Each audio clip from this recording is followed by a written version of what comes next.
All right, good morning. Welcome to Red Team College Planning, podcast number 6. Before we start, we want to thank Christine Sassone. She was our sponsor this morning. She let us use the Novu Clubhouse. Please consider using Christine for your next real estate transaction, whether you are buying or selling. This morning I have with me Laura Sheehan.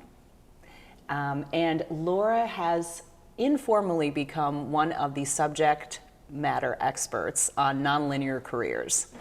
And interestingly, we're talking a little bit about detours today. We were given the wrong address coming here this morning.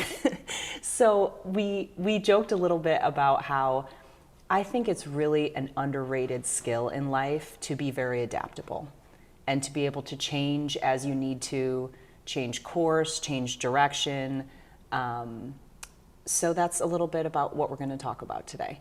So I was hoping we could start by you just sharing a little bit your personal experience with career-wise, how you thought your career was going to go, and then how it actually played out in real time. Right, so do we have all day? Yes, of course. No, I mean, to make it as short as possible, I started out as a lawyer, thinking that I was going to be on a very linear career path where I was going to start as an associate, move up to partner, et cetera, be with the same law firm for the duration of my career, and move up that proverbial corporate ladder along the way. And then I met a man, and I fell in love. I hate when that happens. I know. And that threw me off. And so in a good way, we got married, and he is a diplomat with the Foreign Service. So within a year of our getting married, we were moving overseas. And every 2 years after that, we moved again. And so over the course of now almost 21 years, we've lived in, I've lived in 7 countries outside of the United States. He's lived in 8. Wow. And in every location, I had to find a new job and a new way of moving forward in my own career. So fast forward to 2014-ish, so that had been 15 years into my legal career. I had found a number of different jobs along the way, always successfully landed something, but not always that traditional lawyer job that I thought we were going to be able to pursue. And I got laid off from my job because we were living overseas. I was working remotely. The firm for which I was working was acquired by a larger firm. Great signal of success for that smaller firm to be bought by a larger one. But when the larger firm looked down the roster of names, they got to mine and they said, she's where? We don't need someone there. And this was, of course, pre-remote work being a very socially acceptable thing. And so I got laid off. And it was in that moment that I got to, again, reevaluate what I was doing and where I was going, and realized that at that point, I'd become an expert in career change and looking for those jobs. And so decided to pivot again and really focus in on helping other people navigate those challenges and hurdles of trying to find a job that's a good fit and making the most of it. And so then here we are today. Wow. So you have helped both younger people and people who are in the middle of their careers transition or think about their career maybe in a different way. What do you hear from people who are older, maybe in their 30s, 40s, 50s, Yeah. That you feel like is relevant for young people to know? So I think probably the most relevant thing is that even in the 30s, 40s, and 50s, the first thing usually people guiltily admit to me is that they still don't know what they want to do when they grow up. And I say, great, let's dive into that. Let's figure out what is in the here and now and what we can do to leverage where you are, where you've been, and get you closer to where you want to be. Yes. I read something the other day that said adults are always asking young people and kids what they want to do when they grow up because they're looking for ideas. I believe it, yeah. And I feel like we put this really undue pressure on young people, and we're asking them when they're 15, 16, 17-year-old, what do you want your major to be? What do you want to do when you grow up? What do you want to do for the rest of your life?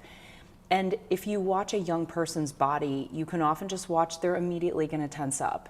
It's a huge question that frankly most adults can't answer, and yet we expect teenagers to be able to answer it. Obviously, in college planning, I do want students to have a starting point, but I feel like it does them a disservice to ask them what do they want to do with the rest of their lives. So why do you think that nonlinear careers are what's next, or frankly, what's already happening for young people? I think that the concept of a nonlinear career is one that has just recently been defined, but is one that has been around pretty much for the entirety of people's professional lives. So even looking back at the baby boomers and where they have ended up in their careers, if you were to sit down with anyone and ask them, how did you come to be here? 9 times out of 10, the story would be, well, it's really interesting. I started out doing this, and then I ended up doing this, and then that transferred into this, and then this one, and so it was a series of building blocks rather than a path that anyone could have predicted at any point along the way. So I'd say that nonlinear careers have been the norm. The U.S. News, not U.S. News and World Report, the Bureau of Labor and Statistics regularly does reports on what people are doing, number one, and how many times they change jobs over the course of their career.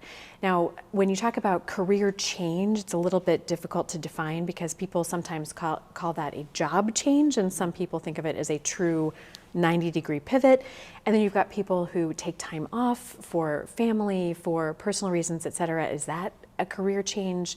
So the definition is a little bit nebulous. But even with the baby boomers, so those people who are now in their 60s, 70s, and beyond, they had an average of 7 to 12 jobs during the course of their career. So then now you get to where we've got not only Gen X, but millennials in the workforce. And I don't even know what the next group is coming through.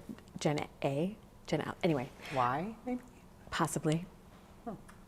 Z and then millennials, I think we're still. Z. So is X then Z then millennials?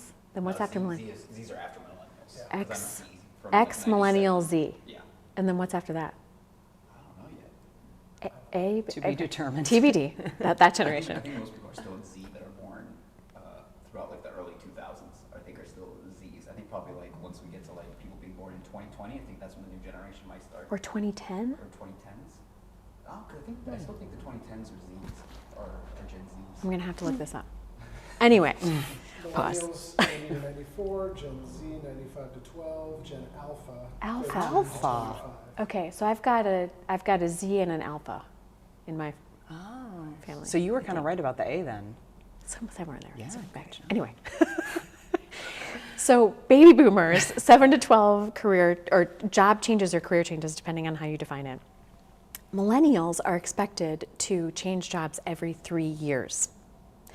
Now, depending on how long a career is going to be, that is a significantly higher number than what we've looked at before. And I think there are a number of factors behind that. Interesting. I want so much for parents to feel that this is normal, that this is part of just growing up. But I feel parents feel worried when their kids don't have what they consider to be maybe a linear career track or a perfect idea of how they want things to go. Why do you think it makes parents nervous to not have a more clear view of how their kid's life is going to look? Well, we all want security and stability and predictability. Yeah. And I'd say, ironically, by trying to define what a child is going to do for their entire lives, that actually is more anxiety producing, both for the child and for the parent, than it would be if we said, all right, let's do an assessment of what are your strengths and skills? What are the things that really fire you up? What are the things that you naturally excel at in school? What is the intersection of those things? And what is a job that does those things? And then we can back it up and say, okay, what major would potentially get us closer to that job, and what are maybe 3 steps out after that, rather than the entire 50 steps out.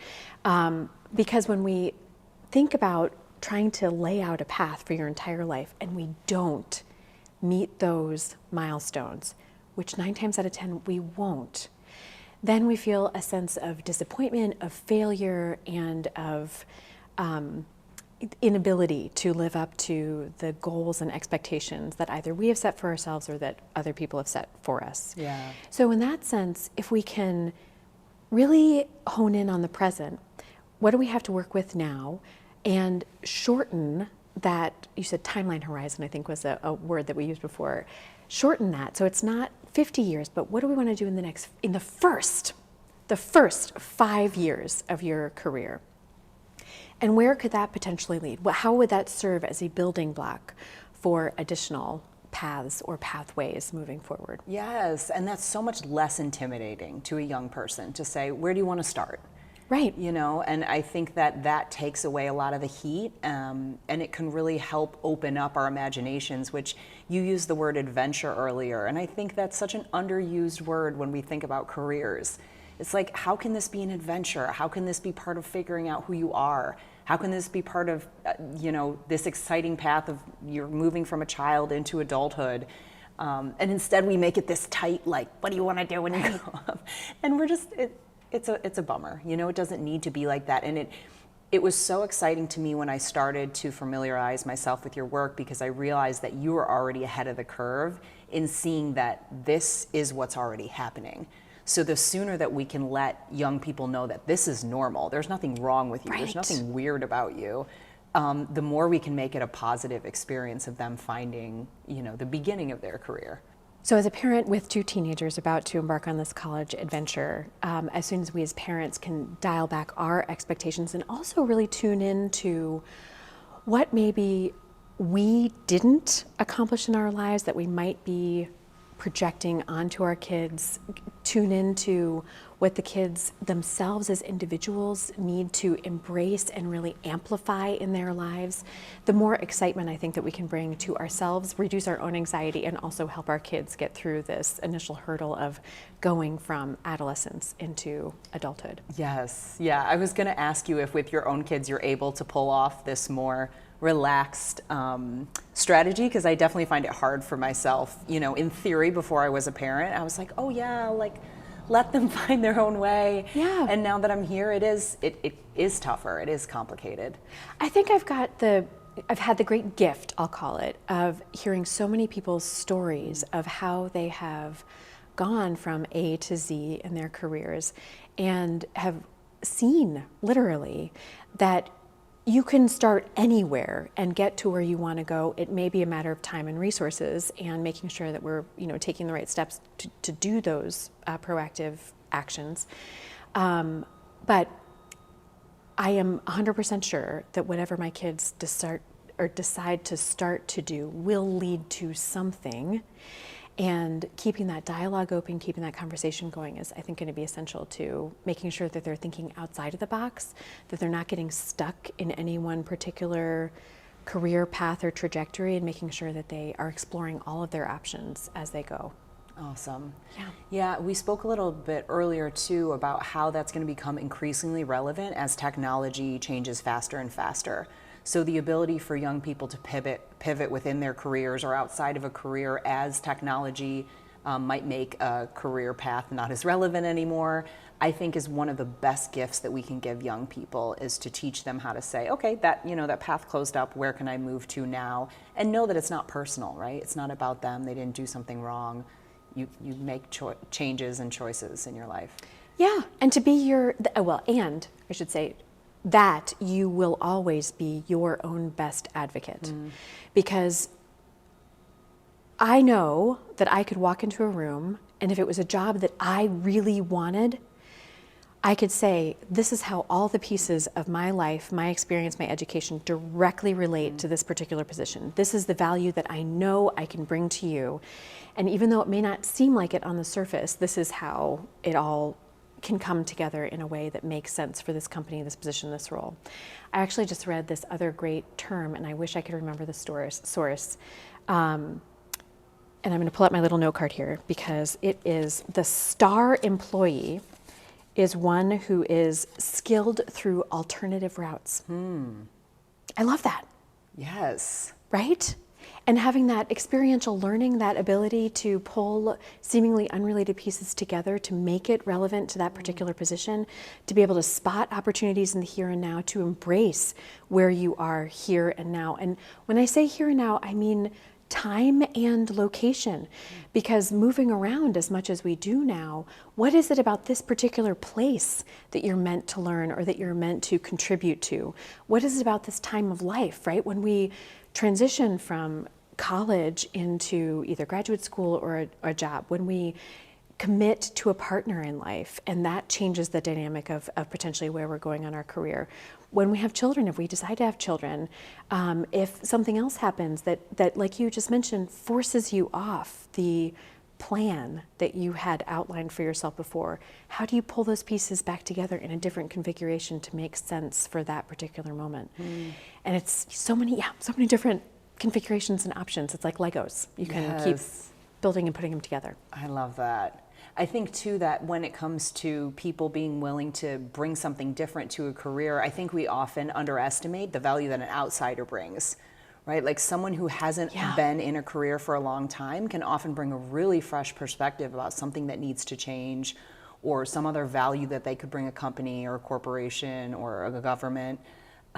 So I think that's really smart. And I think that anyone who employs people is looking for someone who, like you mentioned, can bring together and knows how to bring forward what their gifts are to whoever they're trying to work with. Absolutely. Change management happens to be one of the fastest growing and most needed career paths in this current economy, where businesses who recognize that they need to change are bringing in complete outsiders to make sure that they're getting fresh perspectives and are being able to see new routes and alternatives to the way that their businesses can function and thrive. Fascinating. I didn't know that. Yeah. I'm going to say that probably the best thing that someone can do if they're feeling lost and without direction is to talk to someone else, is to seek outside counsel, right? If you are curious about a career, go talk to someone who does it.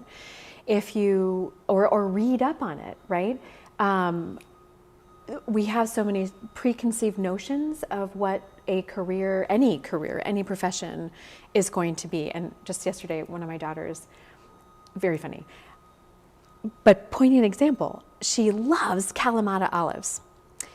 She got a California olive on her salad. It was the first time that she had ever had a California olive. She was expecting a Kalamata and was very disappointed by the California olive because the taste is just so different. But they look so similar, both black olives, totally different things. And I think that is true with jobs, right? You think that something is going to be one way. You have no idea until you try it. And someone could tell you this is going to, feel different, this is going to taste different, this is going to be different than what it is. But I think talking to people who do what you might want to do, getting experiential opportunities, internships, et cetera, trying those things. But then, if we wanted to scale back even further, jumping in versus being too focused about any particular career path. There are all sorts of tools out there to do self-assessments, and the next generation of professionals, I think, is so much better than Gen X and Boomers were about tuning into yourself, really knowing what your strengths and skills are, taking the time to dream about all the possibilities that are out there that fit with your skills and with your strengths, and also really getting clear on your core values. Because job changes, really, that I've seen happen for one of two big reasons. One is that out of desire, you get to a place where you're just like, I can't do this anymore. I don't want to do this anymore. And that's typically because the job is not in alignment with your core values or what you and your life need at that moment in time. That could have been changed, right? You could have, if you had that clarity, that understanding of your strengths, your skills, your core values from the beginning, and kind of use that as the boundaries or the parameters in which you conducted your job search, you would have been much more likely to be happy from an earlier age. The other reason that people make job changes is out of necessity. Life happens, things happen, and you have to pivot. So, and that can be for financial reasons, et cetera. I think that no one's going to get it perfect from the beginning. And whether you start out being a spontaneous, let's go just give it a try kind of person, or a more meticulous, I really want to plan things out kind of person, over time, I think we all end up kind of in this middle where the more spontaneous person understands the value of planning a little bit more. The planner understands the value of being a little bit more spontaneous. And it's in that journey that we end up finding where we're meant to be and go. Sometimes it takes longer for others. Sometimes it's right from the get-go, but you eventually get there.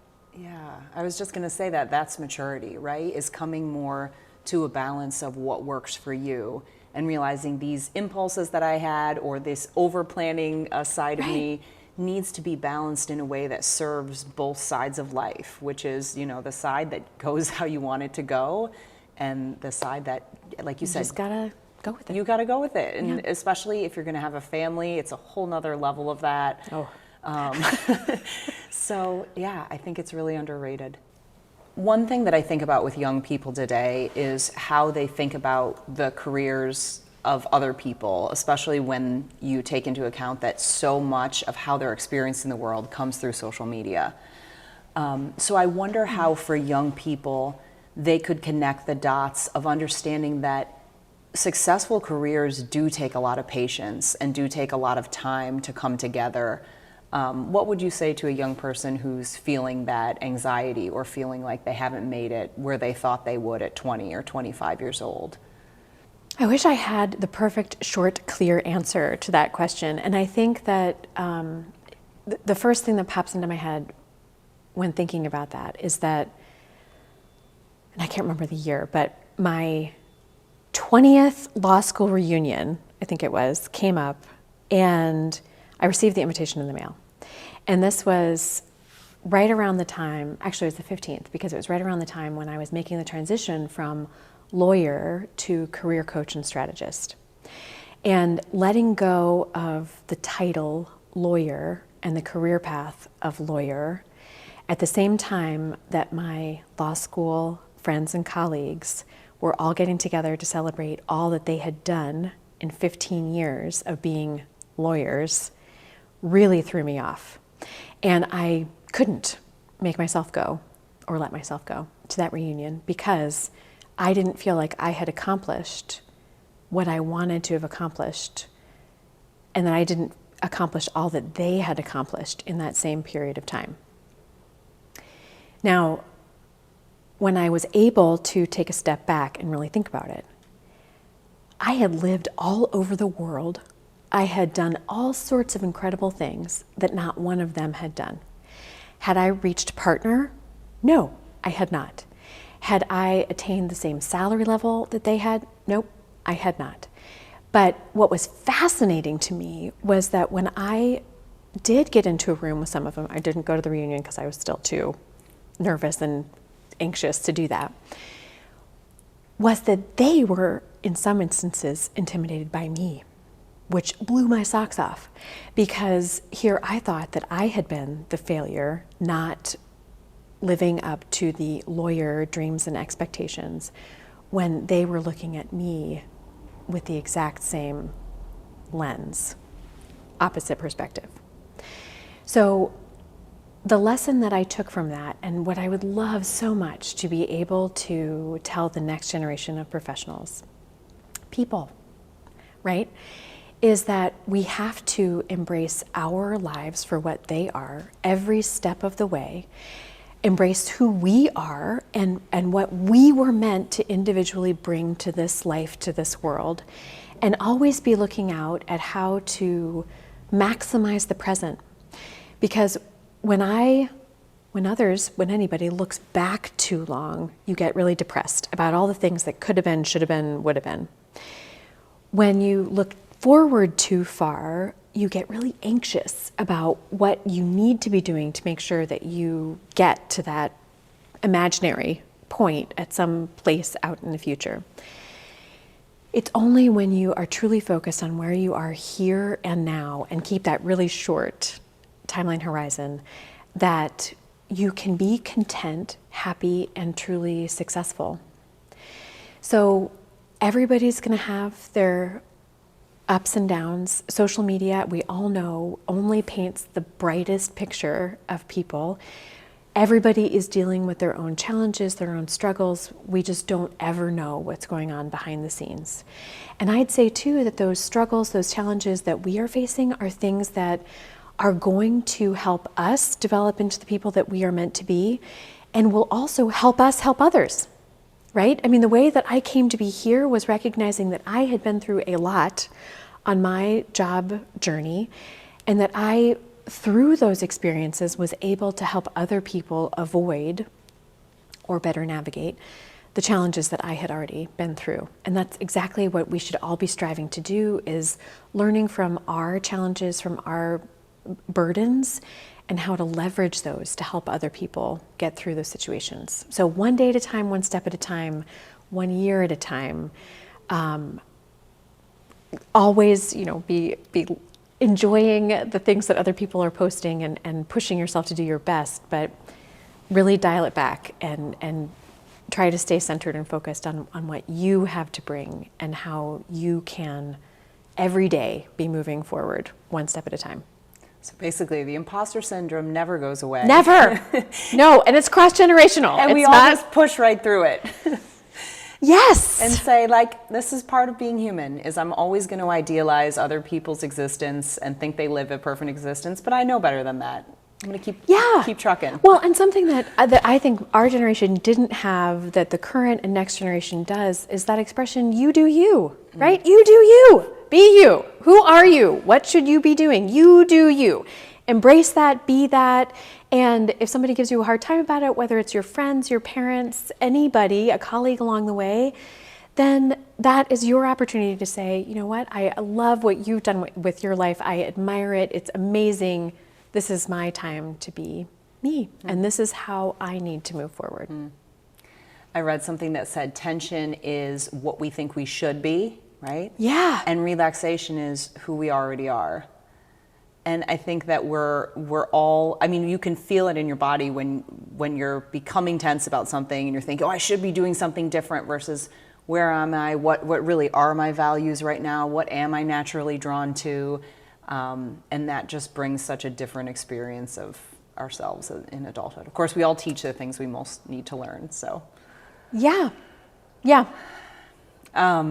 One of to wrap this up on a practical note, one of the things I wanted to know is for people who are, at a place where they're either starting to decide where they want to go, where they want to start career-wise, or trying to make a pivot career-wise, what are some of the practical things that you think people need to think about? Right. There are absolutely structures that you can use to start moving forward. I personally love the method of appreciative inquiry.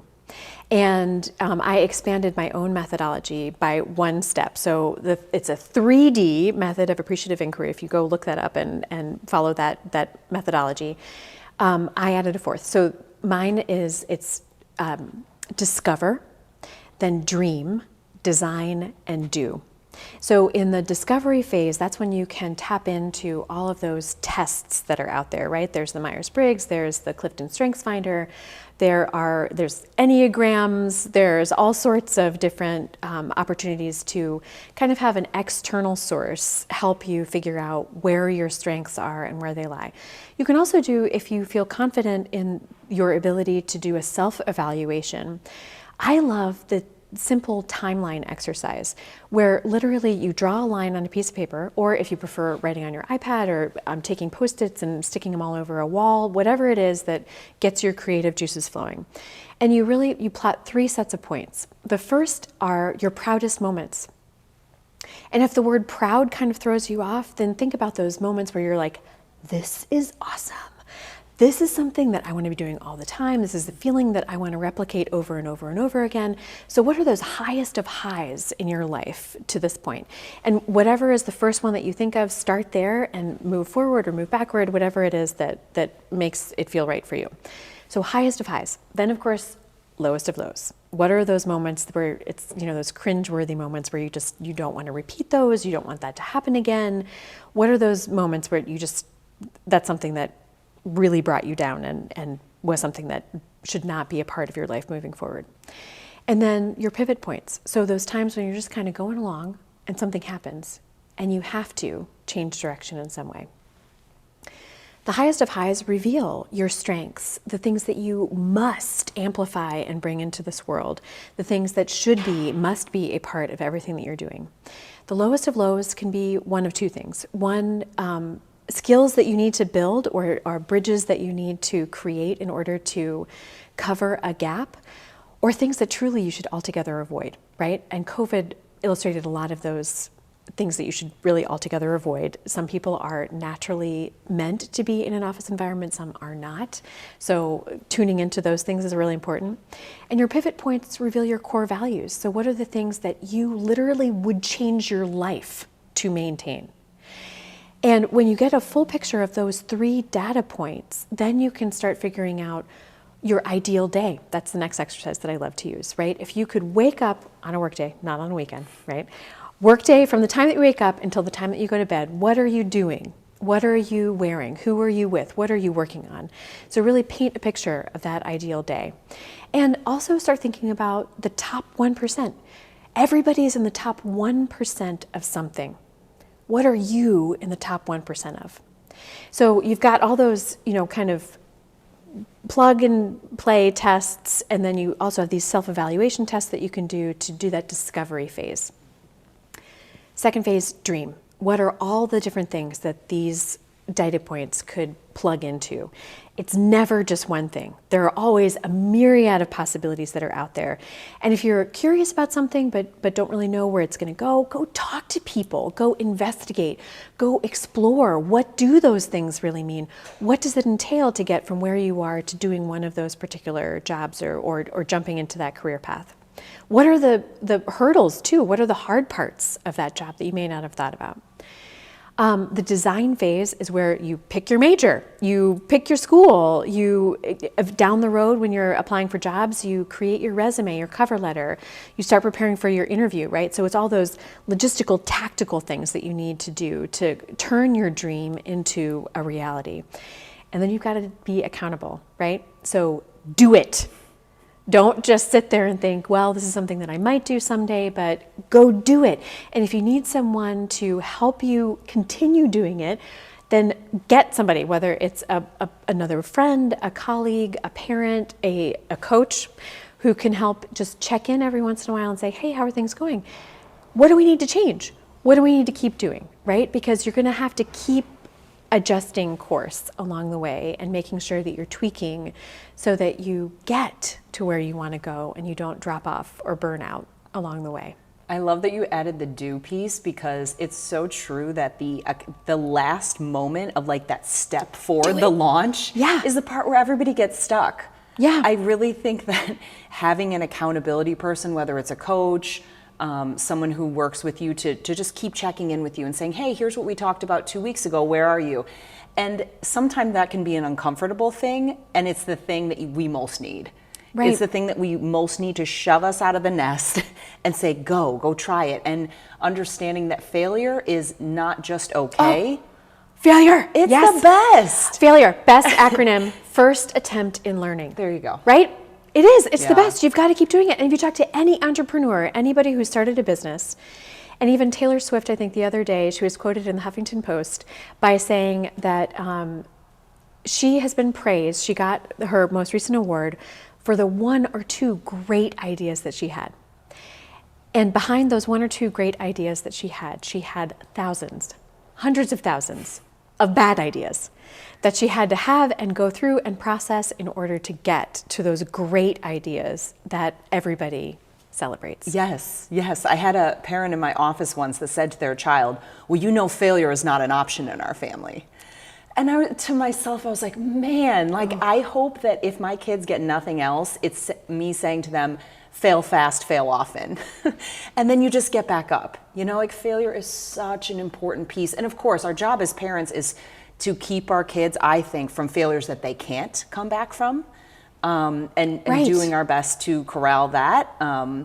But other than that, I just think that failure is so underrated, and that I hope that if nothing else, young people feel an excitement about the idea that trying different things, just starting somewhere, doing, right, the magical piece in your puzzle of do, it's just such an exciting point of life to be at. And if you, to wrap this up, if you, to yourself, at where many of my students are in the beginning of their college planning process, 15, 16, 17, 18 years old, if you could give your young self any advice, what would it be?